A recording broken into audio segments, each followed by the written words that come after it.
Hello everyone, welcome back to Magnet Brains. मैं हूं doctor Ritika Bhardwaj. मैं लेकर आई हूं बायोलॉजी फॉर क्लास 10th और आप मेरे साथ कर रहे हैं एनसीईआरटी एग्जाम्पलर को सॉल्व।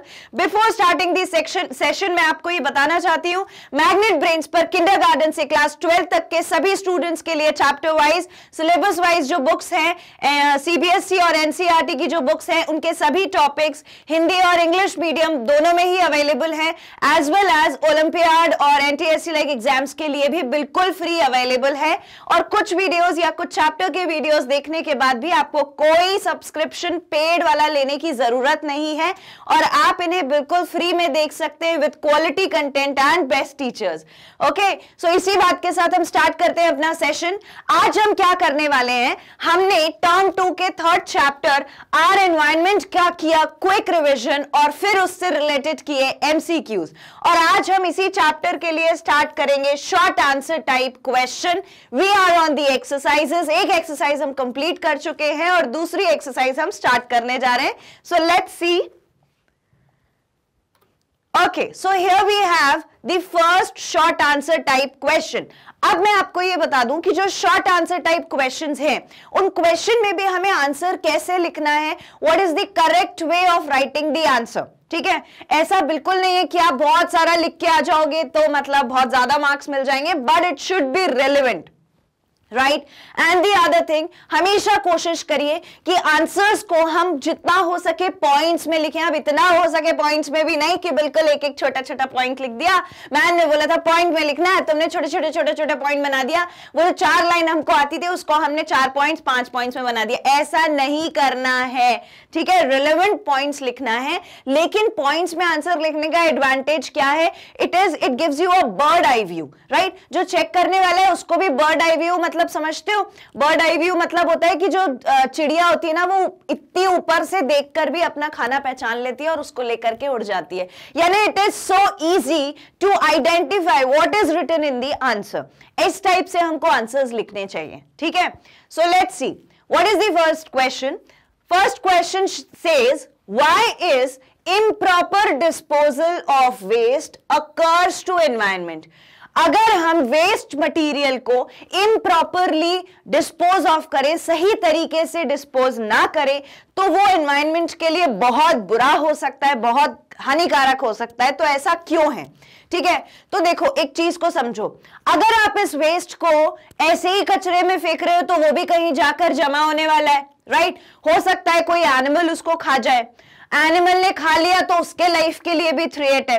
और अगर आपने ये कचरा कहां डंप किया, कोई एक्वाटिक कोई वाटर बॉडी में डंप किया है ना, किसी पानी वाली जगह पर डाल के छोड़ दिया, नदी किनारे ऐसा कुछ, तो क्या होगा, तो वहां पर भी तो एक्वेटिक लाइफ है, वो भी इफेक्ट होगी। So ultimately if you do not dispose of the waste in the correct manner, और अगर वो बायोडिग्रेडेबल की बात नहीं कर रहे, क्योंकि बायोडिग्रेडेबल होता तो वो तो भाई डिग्रेड होने ही वाला है, लेकिन नॉन बायोडिग्रेडेबल का जो वेस्ट डिस्पोजल है वो जरूरी है। तो जब हम इससे रिलेटेड आंसर लिखेंगे तो हमें कैसे लिखना है, हमें ये बताना है कि भाई जो वेस्ट है उसको अगर हम इस जगह डंप करेंगे तो ये हो सकता है ना। जैसे मैंने बताया, अगर आप वाटर बॉडी में डालोगे उस डंप को या उस कचरे को तो क्या हो सकता है, एक्वेटिक लाइफ को हानि हो सकती है ना। तो पहले हम उसकी प्रॉब्लम्स एक्सप्लेन करेंगे और उसके बाद हम इस पे आगे बढ़ेंगे।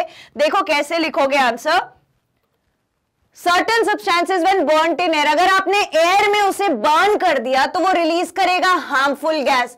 ये पहला पॉइंट याद रखना। अब मैं देखो तुमको ऐसे ऐसे बताती हूं कैसे। Certain substances when burned in air release harmful gas, तो पहला पॉइंट है कि भाई हार्मफुल गैस रिलीज हो जाएगी अगर गलत बर्न कर दिया। When these substances dumped in river और सी क्रिएट वाटर पोल्यूशन, और अगर आपने इनको डंप कर दिया कहां पर, सी में या वाटर बॉडी में, तो उससे हो जाएगा वाटर पोल्यूशन। तो दूसरा पॉइंट वाटर पोल्यूशन। तीसरा, some sort of waste materials on dumping inside the ground can make the land infertile. वो मैंने बोला था ना, आपने ऐसे ही ले जाके कहीं पटक दिया तो उससे लैंड इनफर्टाइल हो जाएगा, जहां पर प्रॉपरली जो प्लांट्स हैं वो ग्रो नहीं कर पाएंगे, ठीक है। So it makes the land infertile, ये तीसरा point. And so if proper method of waste disposal system is not used then it will contaminate the environment. वो पूरा एनवायरनमेंट खराब कर देगा। बस ये 4 बातें याद रखनी है। और वो 4 बातें क्या क्या हैं, पहला, हार्मफुल गैसेस रिलीज होंगी, गलत बर्न कर दिया तो। पानी में डाल दिया तो वाटर पोल्यूशन हो जाएगा। तीसरा, अगर मिट्टी में ऐसे ही कहीं कोने में डाल दिया तो लैंड इनफर्टाइल हो जाएगा। एंड फोर्थ, जब पानी खराब हो गया, जब एयर खराब हो गई, जब सॉइल खराब हो गई तो खराब हो गया ना पूरा एनवायरमेंट। बस, so if the proper method of waste disposal system is not used, then it will contaminate the environment. अगर आपने ऐसा नहीं किया तो पूरा एनवायरमेंट जो है वो कंटामिनेट हो सकता है। इजी है, अगर आपको ये 4 वर्ड्स भी याद रह गए आप पूरा आंसर लिख सकते हो, है ना? ठीक है, इसी तरीके से हमको याद करना है। हम जब चैप्टर भी पढ़ते हैं तो भी हमें ऐसे पॉइंट्स में याद करने होते हैं answer. That is how you will write it. Okay, let's move ahead. See the next question. Write the common food chain in a pond ecosystem. हमने ये assume कर लिया कि हम pond ecosystem में हैं, तो यहां पर क्या food chain चलती है, क्या food chain चलती थी, याद है? ये मैंने आपको क्विक रिवीजन में भी करवाया है और इसकी बात हमने MCQs में भी करी है। इसीलिए पता है, it is always advisable to watch all the videos in the sequence, to watch all these sessions in the sequence. Why so? Because क्या होता है ना, बहुत सारी चीजें बार बार अलग अलग वे में रिपीट होती हैं। जब अपन ने वहां पढ़ा था फूड चेन में तो एग्जाम्पल के फॉर्म में पढ़ा था, तो अपन ने एक्वेटिक फूड चेन का भी पढ़ा था कि क्या एग्जाम्पल होता है, और नॉर्मल जो अपनी फूड चेन होती है उसमें भी हमने पढ़ा कि भाई फॉरेस्ट में क्या हो सकता है, एग्रीकल्चर फील्ड में क्या हो सकता है, जो कि आर्टिफिशियल इकोसिस्टम है, ये सब पढ़ा। वही चीज हमने एमसीक्यू में भी एक क्वेश्चन में सॉल्व करी, और आज हमें फिर बोला गया कि भाई अब आप हमको लिख के बता दो कि ये एक्वेटिक फूड चेन क्या हो सकती है। तो कहीं पर भी फूड चेन क्या होती है, पहले होता है प्रोड्यूसर जो बनाता है खाना, फिर उस खाने पर खाने वाला, मतलब कि पहला होता है हर्बीवोर, और हर्बीवोर के बाद कार्निवोर, कार्निवोर के बाद टॉप कार्निवोर। यही 3 से 4 ट्रॉफिक लेवल होते हैं, यही हम हमेशा से पढ़ते आ रहे हैं। इस चैप्टर से एक भी नंबर लूज नहीं होना चाहिए। You are not losing any marks in this chapter. Why? Because we are all done on sorted with the practice, right? Okay, now let's see. Producer मैंने बताया था, तो वो है एक्वेटिक प्लांट। हर्बीवोर मतलब प्रोटोजोआ ले लिया क्योंकि हम वाटर बॉडी में। कार्निवोर यानी हमने स्मॉल फिशेस ले ली, और स्मॉल फिशेस को कौन खाता है? Large fishes. So the large carnivore, that is the large fish. Easy cheesy question है ना, लेकिन ये ऊपर हेडिंग जरूर दे देना। A common food chain of pond ecosystem is as follows. पहले प्रोड्यूसर, प्रोड्यूसर के बाद हर्बीवोर यानी कि प्रोटोजोआ, और हर्बीवोर के बाद कार्निवोर, कार्निवोर के बाद लार्ज कार्निवोर। ठीक है, इस तरीके से आपको ये आंसर लिखना है, लेकिन ब्रैकेट में मेंशन करना जरूरी है कौन किसकी जगह पे। प्रोड्यूसर की जगह पे एक्वेटिक प्लांट कोई सा भी हो सकता है, हर्बीवोर की जगह प्रोटोजोआ कोई सा भी हो सकता है, कार्निवोर की जगह स्मॉल फिशेस कोई सी भी हो सकती है, और लार्ज कार्निवोर की जगह लार्ज फिशेस हो सकती है। This is the pattern in which you will portray the food chain whenever asked from you. Okay, let's see the next question. What are the advantages of cloth bags over plastic bags during shopping? अगर आप shopping करने गए हो, है ना, तो यहां पर क्लॉथ बैग ले जाने का क्या प्रॉफिट होगा? ठीक है, why is it advisable over plastic bag? एक तो भाई ये चीज है कि आप क्लॉथ बैग अगर ले जा रहे हो तो आप उसको वॉश करके रीयूज कर सकते हो। ठीक है, उसको आपको डंप करने की जरूरत नहीं है। लेकिन जो प्लास्टिक बैग है, एट वन सर्टेन पॉइंट, 1 या 2 बार यूज करने के बाद आप उसे फेंकोगे ही फेंकोगे। So it is again going to collect as a garbage, right? And the thing is, जो बैग है क्लॉथ का बना हुआ, वो आप कैसे कैरी कर सकते हो, बार बार उसको यूज कर सकते हो, उसमें कोई हार्म नहीं है। प्लास्टिक वाला तो अगर आपने 2 बार यूज कर लिया तो आप तीसरी बार यूज नहीं करोगे, या हो सकता है कि फट जाए, खराब हो जाए, इसकी वजह से यूज नहीं करोगे। But this is not going to get teared off, ये नहीं टूटेगा, है ना, ये तो क्लॉथ का बना हुआ है। So it is not going to break off, you can use it again and again, right? So ये एडवांटेज है। और दूसरा कि कचरा इकट्ठा नहीं होगा, there will be no garbage out of it. Cloth bag have many advantages over plastic bags. Some of them are: bags made of cloth can be used again and again, आप बार बार उसको यूज कर सकते हो, wash करके या modify करके। Even one can modify these bags in home, आप इन बैग्स को मॉडिफाई कर सकते हो घर पे ही। And cloth bags are biodegradable and don't cause pollution, इससे पोल्यूशन कॉज नहीं होने वाला। बस वही चीज हमने लिखी है जो आप सोच सकते हो, ऐसा कुछ बाहर से आउट ऑफ द वे जाकर नहीं पूछा हुआ है, जो हम कर सकते हैं, जो हमारे सामने है, इनफैक्ट जो हमारे सामने रोज हो रहा है, हम उसी बारे में बात कर रहे हैं, है ना। So they can be used again, आप बार बार यूज कर सकते हो, इसमें याद रखना है पहला पॉइंट।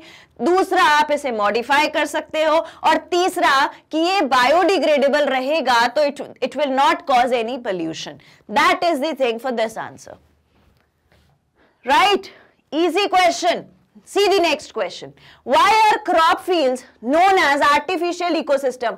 अब इस artificial ecosystem आपको अगर याद हो तो जब हमने क्विक रिवीजन में पढ़ा और उसके बाद जब हमने एमसीक्यूज सॉल्व किए तो एमसीक्यूज में भी हमसे ये क्वेश्चन पूछा गया था कि दिए गए ऑप्शंस में से कौन सा ऑप्शन आर्टिफिशियल इकोसिस्टम है ना, पॉन्ड, लेक, और ये क्रॉप फील्ड, ऐसा करके हमको दिया हुआ था ऑप्शन में। So now this is what I want to tell you, that the more you practise the more way you get कि भाई ये क्वेश्चन कैसे पूछा जा सकता है, इसका और किस तरीके से हम आंसर लिख सकते हैं। इसीलिए ऑलवेज इट इज एडवाइजेबल, सिर्फ पढ़ना इंपॉर्टेंट नहीं है, क्वेश्चन सॉल्व करना बहुत इंपॉर्टेंट होता है। प्रैक्टिस से ही हम सफल होंगे जीवन में, है ना। मैं हमेशा आपको ये बात बताती हूँ, this is for every subject, her subject की बहुत क्वेश्चंस की प्रैक्टिस करो, बहुत क्वेश्चंस की प्रैक्टिस करो, only then you are going to be perfect. मैंने पिछली बार भी बोला था कि जितनी गलती करनी है ना वो यहां करके जानी है, वहां जाने के बाद कोई गलती नहीं होनी चाहिए, कोई गुंजाइश नहीं होनी चाहिए गलतियों की, है ना। ओके, सो हमसे पूछा गया कि ये जो क्रॉप फील्ड है ये आर्टिफिशियल इकोसिस्टम क्यों है। ये आर्टिफिशियल इकोसिस्टम इसीलिए है क्योंकि भैया ये हमने बनाया है, the man has made itself, right. कैसे बनाया गया, हमने एक लैंड एरिया चूज किया, ठीक है, तो हमने जगह चूज करी उस आर्टिफिशियल इकोसिस्टम की, उसके बाद हमने उसमें ऐड किया ये सोच कर कि हमको वहां कौन सी क्रॉप को जो है ग्रो करना है, तो हमने वहां वो क्रॉप ऐड करी, राइट। अब हमने जब वहां वो क्रॉप ऐड करी तो वहां पे आप समझ लो वाटर भी आपकी वजह से आएगा, the way you think, the way the process that you think is right, आप उसी प्रोसेस से वहां वाटर लाओगे। तो बेसिकली वहां पे जितने ऑर्गेनिज्म आ रहे हैं, है ना, if you are using cattle into the field और समथिंग लाइक दैट, तो एनिमल भी आप चूज कर रहे हो, प्लांट भी आप चूज कर रहे हो, जगह भी आप चूज कर रहे हो, और वाटर लाइक रिसोर्सेज भी आप यूज कर रहे हो। पेस्टिसाइड्स अगर आप डाल रहे हो तो वो भी आप लेकर आए हो, जो कि नॉन लिविंग थिंग है, और इकोसिस्टम मतलब लिविंग और नॉन लिविंग थिंग। तो बेसिकली अगर देखा जाए तो क्रॉप फील्ड पर यूज होने वाली हर चीज, जितनी चीजें उस क्रॉप फील्ड पर है वो आप लेकर आए हो अपनी मर्जी से, that is why it is the artificial ecosystem, right. If you think of it, it is in front of you and the easiest thing is, भाई जो देखा है वही हम लिख रहे हैं, देखा है ना ये तो हमने, right. Okay, so see, ecosystems are made by man are known as artificial ecosystem, क्योंकि जो इकोसिस्टम मैन ने बनाया होता है वो आर्टिफिशियल इकोसिस्टम कहलाता है। तो इसमें हमको क्या करना है कि in case of crop field, अगर हम क्रॉप फील्ड की बात करें तो उसके जो एबायोटिक और बायोटिक कंपोनेंट्स हैं आर सिलेक्टेड बाय ह्यूमंस, जैसा मैंने आपको अभी बताया।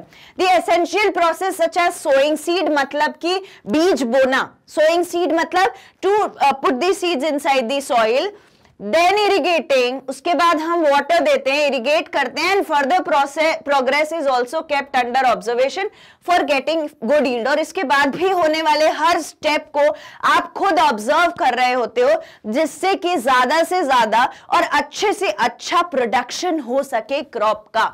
ये सारे स्टेप्स जो है ना क्रॉप प्रोडक्शन वाले 8th स्टैंडर्ड से conservation of plant and animal like chapters में हम पढ़ते आ रहे हैं, एक ना एक चैप्टर 8th में, 9th में, हर जगह था इससे रिलेटेड, और वही 10th में भी है। यहां पर थोड़ा और अलग चीजें आ गई, मतलब जैसे हम इकोसिस्टम वगैरह की बात करते हैं, ट्रॉफिक लेवल की बात करते हैं, 10% एनर्जी लॉ की बात करते हैं, बायोडिग्रेडेबल नॉन बायोडिग्रेडेबल की बात करते हैं, ओजोन की बात करते हैं, हो गया चैप्टर रिवाइज बस।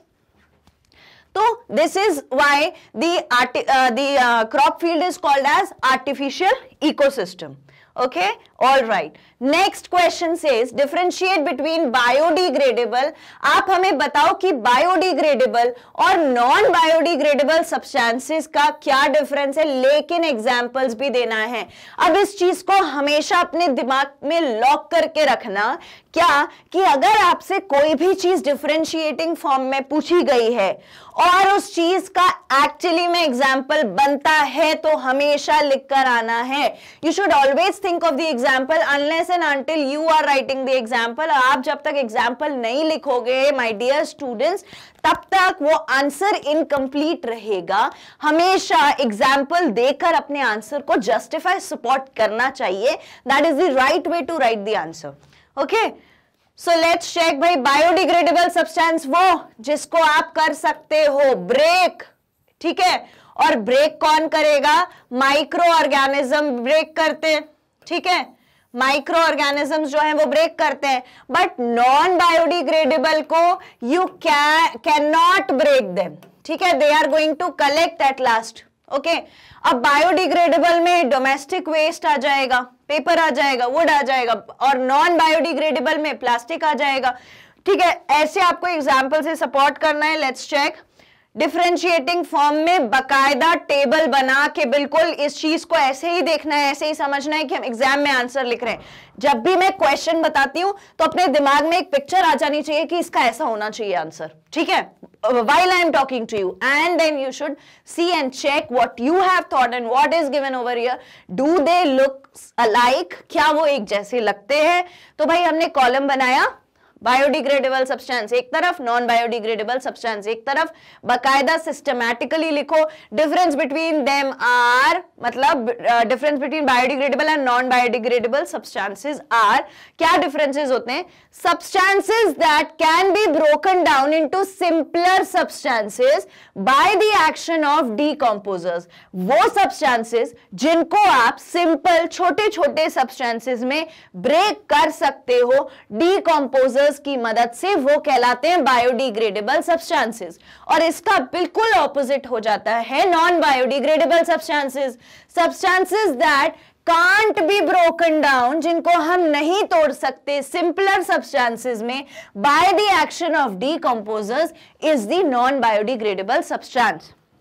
मैंने जहां आपको क्विक रिवीजन कराया है वहां पर भी मैंने आपको सर्टेन सेट ऑफ डिफरेंशिएशंस कराए हैं, इसका भी कराया है और फूड चेन और फूड वेब का भी कराया है, ठीक, इसीलिए कराया। मैं चाहती मैं आपको वहां पर एक्सप्लेन करके छोड़ सकती थी, पर I want you to have that picture in your mind कि हाँ ये भी ऐसे पूछा जा सकता है। इस चैप्टर में ये डिफरेंशिएशंस हमने पढ़े हैं। ओके, इसके बाद क्या लिखना है? These substances do not cause pollution. Obviously, जब आप उसको तोड़ सकते हो, you can break down the substance, it will not cause pollution. ये एक वाइस वर्सा एक कॉमन चीज हो गई। और जो सब्सटेंस आप तोड़ नहीं सकते, ultimately at the end of the cycle it is going to get collected and dumped out at somewhere, कहीं जाकर किसी जगह पर वो इकट्ठा होने वाला है, तो वो डेफिनेटली पोल्यूशन कॉज करेगा। अब जब मैं पोल्यूशन बोलती हूं तो मैं हमेशा आपको बताती हूँ पोल्यूशन मतलब क्या। पोल्यूशन मतलब कोई ऐसी चीज हमारे एनवायरनमेंट में जो चेंज हो रही हो, चेंज वो किसी भी फॉर्म में हो सकता है कि फिजिकल चेंज हो सकता है केमिकल चेंज हो सकता है बायोलॉजिकल चेंज हो, लेकिन ये जो सेट ऑफ चेंजेस है they are going to harm us, that is why it is called as pollution. और ये कॉज कौन करता है? तो जो एजेंट ये कॉज करेंगे, सिचुएशन क्रिएट करेंगे चेंजेस वाली, वो कहलाते हैं पोल्यूटेंट्स, ठीक है। तो पोल्यूशन पता है, पोल्यूटेंट पता है, हमें मालूम हो गया कि भाई नॉन बायोडिग्रेडेबल सब्सटेंस क्योंकि टूट नहीं रहे, जाकर अल्टीमेटली कहीं कलेक्ट हो रहे हैं, तो वो क्या करेंगे? पोल्यूशन कॉज करेंगे। एग्जांपल्स देखो, vegetables and fruits etcetera are biodegradable, you can break them down with the help of decomposers, लेकिन पॉलिथीन, डीडीटी, है ना, ये क्या है? ये है non biodegradable substances. Clear? Okay, let's move on to the next question. Suggest one word for each of the following statement और definition. मैंने हमेशा बोला है जब भी मैं एमसीक्यू पढ़ाती हूं तो कुछ बच्चों के दिमाग में आता है मैम हम लोगों को एमसीक्यू की जरूरत नहीं है, हम तो सब्जेक्टिव पेपर लिखने वाले, बोलते हो ना। और तब भी मैं आपको यही बोलती हूँ, हो सकता है वन वर्ड में पूछ लिया जाए, हो सकता है कोई कंडीशन देकर पूछ लिया जाए, आज वो चीज आपके सामने है, that is why it is no revision is waste, है ना। अब आपसे वो पैटर्न पूछने वाले हो या ना पूछने वाले हो, you are going to gain knowledge out of it, so it is always important. देखो वहां जो पढ़ के आए थे वो भी काम आ सकता है। पहला देखो क्या पूछा है, a physical and biological world where we live in, क्या कहलाता है, फिजिकल और बायोलॉजिकल वर्ल्ड जहां हम रह रहे हैं वो कहलाता है एनवायरनमेंट, राइट, एनवायरनमेंट कहलाता है। नेक्स्ट पूछा, each level of food chain where transfer of energy take place, हर लेवल ऑफ फूड चेन जहां पर एनर्जी ट्रांसफर हो रही है, तो यहां पर वर्ड लेवल आ गया, तो मतलब इसका आंसर क्या होगा, ट्रॉफिक लेवल, राइट। हमने एक ही लेवल पढ़ा है और वो था ट्रॉफिक लेवल, और जब जब ट्रॉफिक लेवल आता था हमारे डिस्क्राइब करने से पहले तो मैं आपसे कहती थी उसको एक लेवल, एक स्टेट समझ लो, कहती थी, और फिर बताया था कि ट्रॉफिक लेवल क्या होता है। तो लेवल अगर लिखा हुआ है तो मतलब ट्रॉफिक लेवल, और वो भी फूड चेन का जहां एनर्जी ट्रांसफर हो रही है। Okay, third thing, physical factor like temperature, rainfall, wind, soil of an ecosystem, अगर इकोसिस्टम का कोई फिजिकल फैक्टर है विच इज नॉन लिविंग तो वो कहलाता है ए बायोटिक कंपोनेंट, ए बायोटिक कंपोनेंट कहलाता है। अब ये तो दिमाग में आ ही गया होगा, है ना। दूसरा पूछा है, organisms which depend on producers either directly और इनडायरेक्टली, जो ऑर्गेनिज्म डिपेंड करते हैं किसके ऊपर, प्रोड्यूसर्स के ऊपर, डायरेक्टली हो सकता है डिपेंड कर रहे हो या इनडायरेक्टली हो सकता है डिपेंड कर रहे हो, तो वो क्या कहलाते हैं, वो कहलाते हैं consumers, right. Okay, now let's check the answer, वो कहलाते हैं कंज्यूमर्स। एनवायरमेंट, है ना, फिर से पढ़ो, physical biological world where we live in, क्या बताया था, एनवायरनमेंट बताया था, environment. Each level of food chain where transfer of energy takes place, वो कहलाता है trophic level. Okay, physical factor like temperature and rainfall, wind, soil of an ecosystem, ये कहलाते हैं abiotic component, that is non living factors, तो ए biotic factors, ठीक है। उसके बाद कंज्यूमर्स, कंज्यूमर्स लिखा हुआ है किसका, organisms which depend on producers either directly और इनडायरेक्टली फॉर फूड, वो कहलाते हैं consumer. This is how the questions can be made out of even the MCQs. Actually में है तो वो भी क्वेश्चंस ही ना, ऑप्शन दे दिए, वरना बोल देते कि आंसर तुम बता दो, राइट। ओके, और वाइस वर्सा है, this can be even asked in an MCQ. जितने क्वेश्चन यहां कर रहे हो वहां पे वो 4 ऑप्शन देके आपसे पूछ सकते हैं एमसीक्यू वाले फॉर्म में भी। अगर एमसीक्यू का पेपर देना हुआ तो कोई भी एग्जाम हमें ऐसा देना हुआ जिसमें ऑब्जेक्टिव्स ही आते हैं तो वो वहां पे भी यूज हो जाएगा। Yes, okay. See the next question. Explain the role of decomposers in the environment. आपको क्या लगता है, हमने बोला बायोडिग्रेडेबल वेस्ट है, हमने बोला नॉन बायोडिग्रेडेबल वेस्ट है, बायोडिग्रेडेबल वेस्ट को हम तोड़ सकते हैं और वो सब्सटेंसेस को सिंपलर सब्सटेंसेस में कन्वर्ट कर सकता है, लेकिन नॉन बायोडिग्रेडेबल के साथ ऐसा नहीं हो रहा, तो तुम्हें क्या लगता है डीकॉम्पोजर्स का क्या रोल है? भाई डीकॉम्पोजर्स जो है वो सबसे ज्यादा इंपॉर्टेंट रोल प्ले करते हैं एनवायरनमेंट में। अगर डीकॉम्पोजर्स नहीं होते तो हम परेशानी में आ जाते, क्योंकि बायोडिग्रेडेबल सब्सटेंसेस जो है वो टूटते ही नहीं, है ना, और वो टूटते नहीं तो वो भी कलेक्ट होते जाते, तो फिर वही होता, वाटर पोल्यूशन होता, लैंड इनफर्टाइल होता, एयर पोल्यूशन कॉज होता। So to protect, to prevent that situation, वो चीजें ना हो, ये भाई डीकॉम्पोजर्स आ गए एनवायरनमेंट में। डीकॉम्पोजर्स क्या करने वाले हैं, बायोडिग्रेडेबल सब्सटेंसेस को तोड़ेंगे, पोल्यूशन को थोड़ा कम करेंगे, मतलब जो वेस्ट मटेरियल है उसको थोड़ा कम करेंगे, एनवायरनमेंट का बोझ हल्का करते हैं ये। देखो दी माइक्रो ऑर्गेनिजम्स कंप्राइजिंग बैक्टीरिया और फंजाई, ये जो बैक्टीरिया और फंजाई होते हैं यही कहलाते हैं ना decomposers. They break down the dead remains and waste product, ये डेड रिमेन्स को और वेस्ट प्रोडक्ट्स को तोड़ देते हैं, ब्रेक डाउन कर देते हैं। तो अब आगे देखो, these micro organisms are the decomposers as they break down the complex organic substance. अब मैं वही वर्ड्स को डाल रही हूं, वही वर्ड्स में हाईलाइट कर रही हूं जो जो आपको आंसर में याद रखने, is and the are, because ये सब तो आप लगा ही लोगे। अब क्या है, the micro organisms are decomposers as they break down the complex, और एक्चुअली में वो क्या कर रहे हैं, वो कॉम्प्लेक्स ऑर्गेनिक सब्सटेंसेस का ब्रेक डाउन कर रहे हैं। किसमें ब्रेक डाउन करेंगे, सिंपल इनऑर्गेनिक सब्सटेंसेस का। अब अपन ने ये चीज एमसीक्यू में भी सॉल्व करी थी, क्या कि जो ब्रेकडाउन होता है वो ऑर्गेनिक से इनऑर्गेनिक का होता है, इनऑर्गेनिक से ऑर्गेनिक भी एक ऑप्शन दिया था जो गलत था, याद आ गया? ठीक है। तो बेसिकली हम क्या करते हैं, डिकम्पोजर्स जो हैं वो ऑर्गेनिक सब्सटेंस जो कि कॉम्प्लेक्स है उसको सिंपल छोटे छोटे सब्सटेंसेस में ब्रेक डाउन करता है, which are the inorganic substances that go into the soil and are used up once more by the plant. जो क्या करेगा, जाकर सॉइल में मिल जाएगा और फिर जो प्लांट्स हैं वो उस सब्सटेंस को यूज कर सकते हैं। They act as natural cleaning agent। ये एक्चुअली में नेचुरल क्लीनिंग एजेंट है। और आपने लाइफ प्रोसेसेस वाला जब चैप्टर पढ़ा था तो वहां आपने एक लाइन और पढ़ी होगी क्या, कि ये जो डिकम्पोजर्स होते हैं they are called as the scavengers of nature. क्यों? क्योंकि ये नेचर को पूरा साफ कर रहे हैं। सोचो फॉरेस्ट में जाके वो डेड रिमेन कौन हटा रहा है, किसने हटाया? अगर आपको पता ही नहीं चला, सपोज 2 दिन 4 दिन हफ्ते भर आप गए नहीं, महीने भर आप गए नहीं, तो वो छोटे छोटे जो प्लांट्स वहां पर डेड हो गए, जो एनिमल्स वहां पर डेड हो गए, उसको किसने साफ किया? तो भाई ये एक ऐसा एजेंट है जो अपने आप चीजों को साफ कर दे रहा है और जो बचा कुचा हिस्सा है वो सॉइल में मिल जाता है। और जब वो सॉइल में मिल जाता है तो क्या होता है, सॉइल की फर्टिलिटी भी तो इंक्रीज होती है और प्लांट्स उसको यूज कर लेते हैं। ठीक है, so they are natural cleaning agent by decomposing dead organisms and biodegradable waste and helps in replenishment of soil, और वापस से सॉइल में न्यूट्रिएंट्स डालने के काम आते हैं। ठीक है, soil again becomes fertile, so it is the best thing out of everything.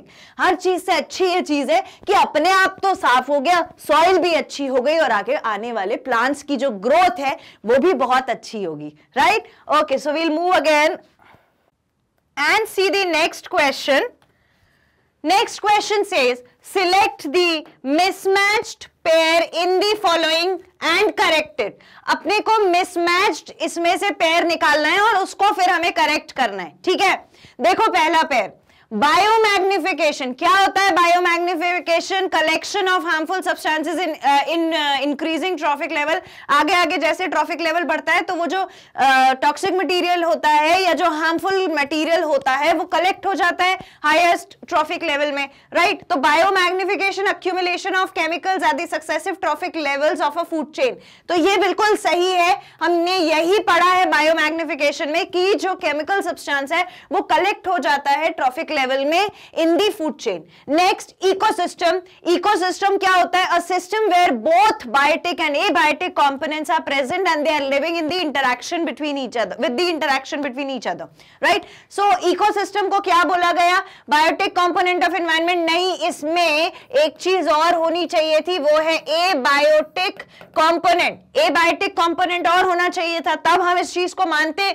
तो फिलहाल हमें ये गलत दिखता है और ये सही दिखता है। नेक्स्ट देखिए, aquarium a man made ecosystem. Yes, aquarium is definitely a man made ecosystem. वहां पर नॉन लिविंग वाटर आपने ऐड किया है, वहां पर लिविंग फिशेस आपने ऐड करी है, वहां पर जो आपने एक पूरा सिस्टम बनाया है विद द सॉइल और व्हाट वी स्टोन्स और with the plants that you keep over that to portray aquatic water body, तो वो चीज हमने अपने आप बनाई है। Right, so that is again the man made ecosystem, artificial ecosystem which is called. Next is parasites are the organisms which obtain food from other living organism। हाँ, parasite वही होते हैं, वही ऑर्गेनिज्म होते हैं जो दूसरे ऑर्गेनिज्म से अपना खाना ऑब्टेन करते हैं। और पैरासाइट अपना खाना किससे ऑब्टेन करता है, इसे हम यहाँ रिवाइज करते चलेंगे। वो ऑब्टेन करता है होस्ट की बॉडी से। It obtains the food from the host body. और पैरासाइट 2 टाइप के होते हैं, तो वो 2 टाइप के पैरासाइट्स क्या हैं?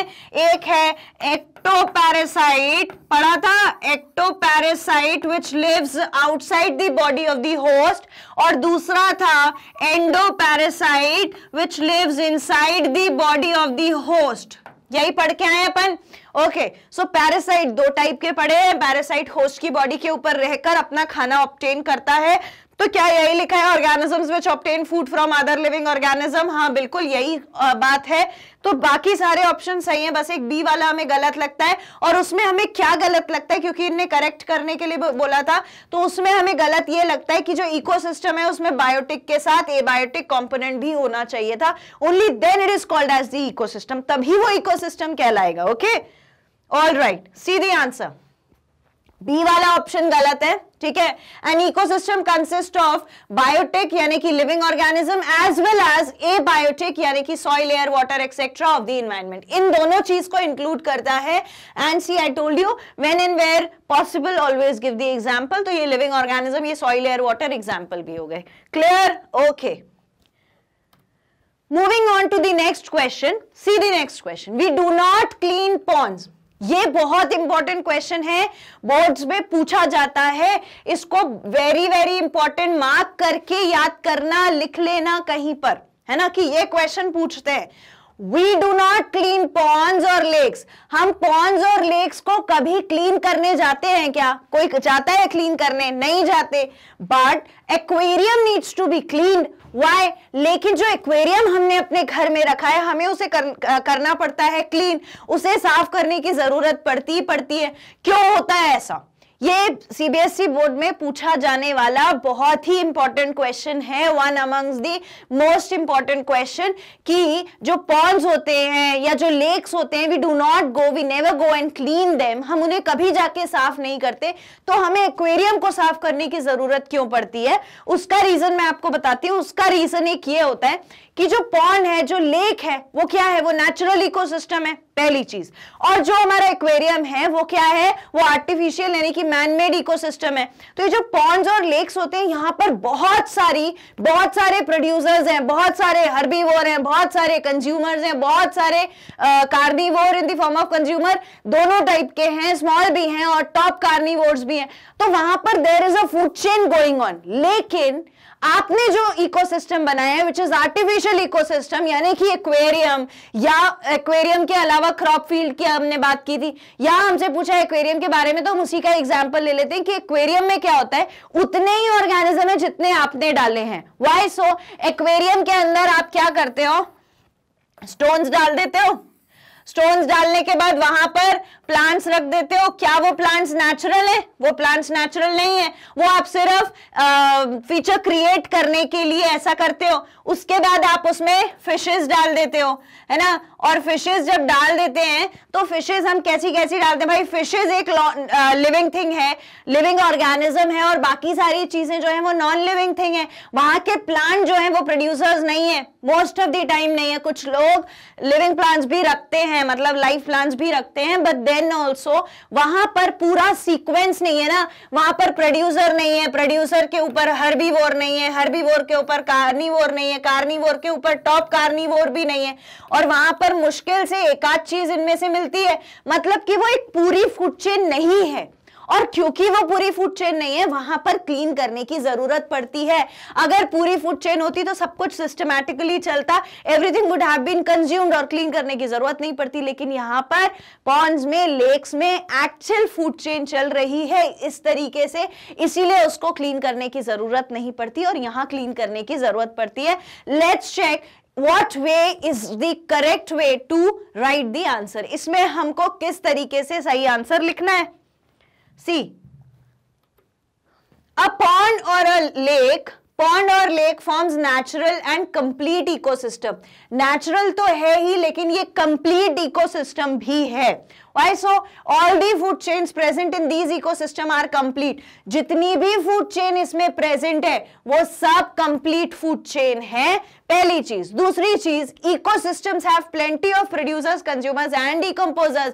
वहां पर आपको बहुत सारे producers मिल रहे हैं जो खाना बना रहे हैं, बहुत सारे consumers मिल रहे हैं जो खाना खा रहे हैं, और इसके अलावा बैक्टीरिया, फंजाई लाइक डिकम्पोजर्स भी मिल रहे हैं जो वेस्ट मटेरियल को डिकम्पोज कर सकते हैं, ब्रेक डाउन कर सकते हैं। ऑन दी अदर हैंड, ये सब हुआ किसके बारे में? ये सब हुआ पॉन्ड्स और लेक्स के बारे में। जबकि जो हमारा एक्वेरियम है उसमें क्या होता है? On the other hand, an aquarium is an incomplete artificial ecosystem. वो आर्टिफिशियल इकोसिस्टम तो है, लेकिन किस तरीके का? इनकम्प्लीट है। An aquarium does not have enough population, उसमें प्रॉपर नंबर ऑफ ऑर्गेनिजम्स नहीं है, इनफ पॉपुलेशन नहीं है ऑफ डीकम्पोजर्स टू डीकम्पोज, जो डीकम्पोज कर सके waste material waste material produced by aquatic animals, जो वेस्ट एक्वेटिक एनिमल्स ने बनाया है उसको तोड़ने के लिए, उसको डिकम्पोज करने के लिए यहां पर बैक्टीरियाज नहीं है, फंजाई नहीं है. Okay, so this is one of the major problems with the artificial ecosystem, that is aquarium. Due to this reason aquarium needs to be cleaned frequently, और इसी वजह से हमको एक्वेरियम को क्लीन करना पड़ता है रेगुलर बेसिस पे. ठीक है, this is the reason, this is how you going to write the answer. See it is all in points. हमने एक एक चीज पॉइंट्स में ही बताई है, और हमें हर आंसर, ना कि सिर्फ ये वाला, हमें हर आंसर इसी तरीके से पॉइंट्स में लिखना है, so that it gives again the bird eye view. जैसे चिड़िया को ऊपर से देख के अपना खाना मिल जाता है, ऐसे ही आपका आंसर देख के प्रॉपर सही जो कंसेप्ट है वो मिल जाना चाहिए एग्जामिनर को, या जो चेक कर रहे हैं आपकी copies. Right, so we are done with this question. We will move ahead, and when we move ahead there is an information for you. Magnet Brains पर आपके लिए सभी जो सिलेबस जो है आपका, उसमें सारे syllabus chapter wise, course wise, book wise arrange sequence में वीडियोस हैं, जिनको आप देख सकते हैं www.magnetbrains की वेबसाइट पर. और यही नहीं, इसके अलावा आप हमारे जो वीडियोस हैं इनको सीक्वेंस में प्ले स्टोर पर अवेलेबल हमारी ऐप मैग्नेट ब्रेन्स पर भी देख सकते हैं, ताकि आपके लिए ढूंढना पढ़ना बिल्कुल आसान हो जाए और आपको कोई परेशानी नहीं आए. इसके लिए आपको क्या करना है, आपको टाइप करना है www.magnetbrains.com. तो आपके सामने एक इस तरीके का विंडो ओपन होगा, जहां पर आप सिलेक्ट कर सकते हैं कि आपको किस चीज की पढ़ाई करनी है. इंग्लिश मीडियम में पढ़ाई करनी है, एनटीएससी पढ़ना है, ओलंपियाड पढ़ना है, या फिर अब आप इसे हिंदी मीडियम में भी पढ़ सकते हैं. वहां पर जाके जो भी मीडियम आप पढ़ना चाहते हैं उसे सिलेक्ट कर लीजिए. वहां पे क्लासेस ओपन हो जाएंगी, उस क्लास पर क्लिक करेंगे. जैसे ही क्लास पर क्लिक करेंगे तो आपको इस तरीके का एक विंडो दिखेगा, जहां पर अलग अलग क्लासेस के लिए, अलग अलग सब्जेक्ट्स के लिए सारे सीक्वेंस वाइज वीडियोस जो हैं उनकी सीरीज दी हुई है. तो आप सिलेक्ट कर लीजिए आपको क्या पढ़ना है, और वहां पर वॉच नाउ पर क्लिक करिए. जैसे ही आप वॉच नाउ पर क्लिक करेंगे तो आपके सामने ऐसा विंडो ओपन होगा, जहां पर आपको चैप्टर वाइज वीडियोस अवेलेबल हैं. इस तरीके से आप नीचे देखोगे लेक्चर 1 ऐसे हर जो वीडियोस हैं वो चैप्टर वाइज आपको दिख जाएंगे. आप उस पर क्लिक करिए, और जब आप उस पर क्लिक करेंगे तो आपके सामने वीडियो इस तरीके से प्ले होने लगेगा. इजी है, बहुत आसान है ढूंढना पढ़ना. इसके बाद यही नहीं, आप मैग्नेट ब्रेन्स जो है वो हिंदी मीडियम में भी अवेलेबल है, तो आप अपने फ्रेंड्स को, सिबलिंग्स को सजेस्ट कर सकते हैं अगर वो इससे हैं, और आपको करना है इसको भी subscribe. Right? Okay. And then you already know we at Magnet Brains provide 100% free education platform. Magnet Brains एक ऐसा बहुमूल्य प्लेटफॉर्म है जहां पर आपको एजुकेशन मिलती है बिल्कुल free for kindergarten to 12th class student. आपको क्या करना है, आपको करना है वीडियो को लाइक करेंगे, हमारे चैनल को सब्सक्राइब, और फिर करेंगे इसे शेयर अपने सभी फ्रेंड्स, सिबलिंग्स और एज ग्रुप के स्टूडेंट्स के साथ. Thank you so much.